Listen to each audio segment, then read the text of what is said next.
இனிய காலை வணக்கம். இப்போ நம்ம பார்க்க போகிறது பகுபத உறுப்பிலக்கணம். சரியா? இந்த பகுபத உறுப்பிலக்கணம் இதனோட உறுப்புகள் எத்தனை அப்படின்னு பார்த்தீங்கன்னா, இதனோட உறுப்புகள் மொத்தம் எத்தனை? 6. இதனோட உறுப்புகள் எத்தனை? 6. சரியா? அப்போ பகுபத உறுப்புகள் 6. நமக்கு பகுபதம்னா என்னன்னு தெரியும். போன வகுப்புல உங்களுக்கு நான் சொல்லி கொடுத்துருக்கிறேன். பகுபதம்னா என்னது? பிரிக்க முடியும். எந்த ஒரு சொல்ல நம்ம பிரிக்கிறோமோ அதுதான் என்னது? பகுபதம். சரியா? இப்ப பகுபத உறுப்புகள் எத்தனை? 6. எதெல்லாம் அப்படின்னு பார்த்தீங்கன்னா, முதல்ல வரக்கூடியது, ஃபர்ஸ்ட்ல வரக்கூடியது பகுதி. ஃபர்ஸ்ட்ல வரக்கூடியது என்னது? பகுதி. அதே நேரத்தில் கடைசியில் வரக்கூடியது என்ன அப்படின்னு பார்த்தீங்கன்னா விகுதி. கடைசியில் என்ன வரணும்? விகுதி வரணும். ஃபர்ஸ்ட்ல வருது பகுதி. இந்த பகுதிக்கும் இந்த விகுதிக்கும் இடையில் வருவது இடைநிலை. பகுதிக்கும் விகுதிக்கும் இடையில வரக்கூடியது என்னது? இடைநிலை. சரியா? அடுத்தது இந்த பகுதியையும் இந்த இடைநிலையையும் சந்திக்க வைப்பது சந்தி. இதுல தான் என்ன செய்யும்? சந்தி வரும். சந்தி. அப்ப சந்தி எங்க வரும்? இந்த பகுதிக்கும் இடைநிலைக்கும் இடையில் வருவது சந்தி. அடுத்தது சாரியை. சாரியை எங்க வரும் பார்த்தீங்கன்னா, இந்த இடைநிலைக்கும் இந்த விகுதிக்கும் இடையில் வருவது சாரியை. இங்கதான் என்ன செய்யும்? சாரியை வரும். அப்ப எத்தனை வந்துச்சு? 1 2 3 4 5. ஆனா உறுப்புகள் எத்தனை? 6. இன்னும் 1 இருக்கு. அந்த 1 என்ன அப்படின்னு பார்த்தீங்கன்னா விகாரம். அந்த 1 என்னது? விகாரம். இது எங்க வரும் அப்படின்னு பார்த்தீங்கன்னா, இந்த பகுதி, சந்தி, இடைநிலை, சாரியை, இதுல எதுலனாலும் என்ன செய்யலாம்? விகாரம் வரலாம்.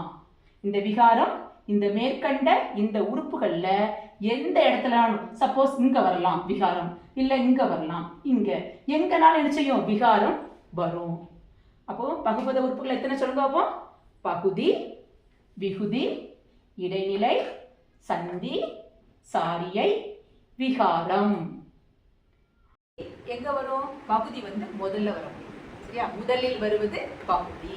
அப்ப கடைசியில வருவது என்னது? விகுதி. முதலில் வருவது பகுதி, கடைசியில் வருவது விகுதி. இந்த பகுதிக்கும் விகுதிக்கும் இடையில் வருவது இடைநிலை. இந்த பகுதிக்கும் இந்த இடைநிலைக்கும் இடையில் வருவது சந்தி.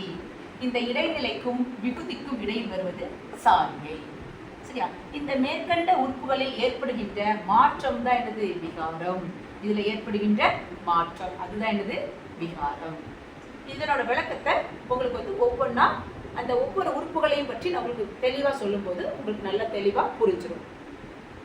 எங்க வரும் அப்படின்னு பாத்தீங்கன்னா, ஒரு சொல்லின் முதலில் வருவது பகுதி. பகுதி எங்க வரும்? சொல்லின் முதலில் வருவது பகுதி. சரியா? சொல்லின் முதலில் வருவது, முதல்ல வரும் வருவது. இதுக்கு இன்னொரு பேர் என்ன அப்படின்னு பார்த்தீங்கன்னா, இதுக்கு இன்னொரு பேர் என்னது? முதநிலை. இதுக்கு இன்னொரு பேர் என்னது? முதநிலை. இந்த முதல்ல வர்றதுனால இதுக்கு இன்னொரு பேர் முதநிலை.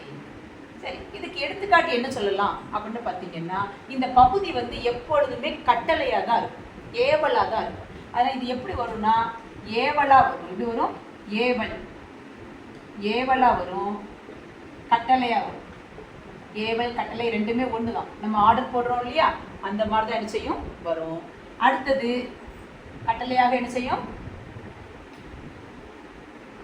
வரும். அடுத்தது இது என்ன செய்யாது? பிரிக்க முடியாது. அதனால இந்த பகுதி என்னன்னு பார்த்தீங்கன்னா பகாபதமாக அமையும். பகுதி எப்படி வரும்? பகாபதமாக அமையும்.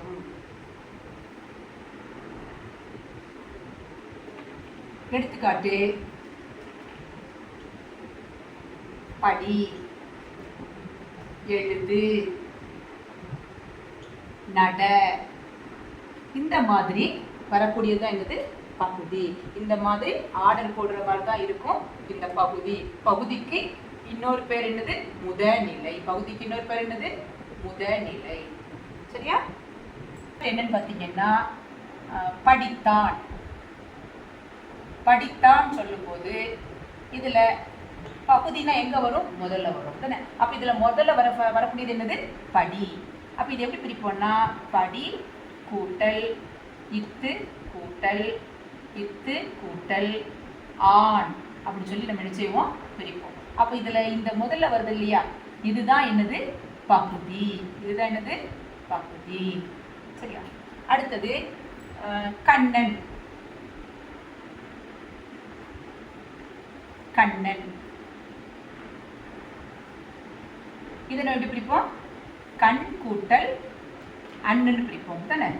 அப்போ இதுல பகுதி எது? இந்த கண் தான் என்னது? பகுதி. அப்போ இந்த பிரிக்கும் போது எது முதல்ல வருதோ அதுதான் என்னது? பகுதி.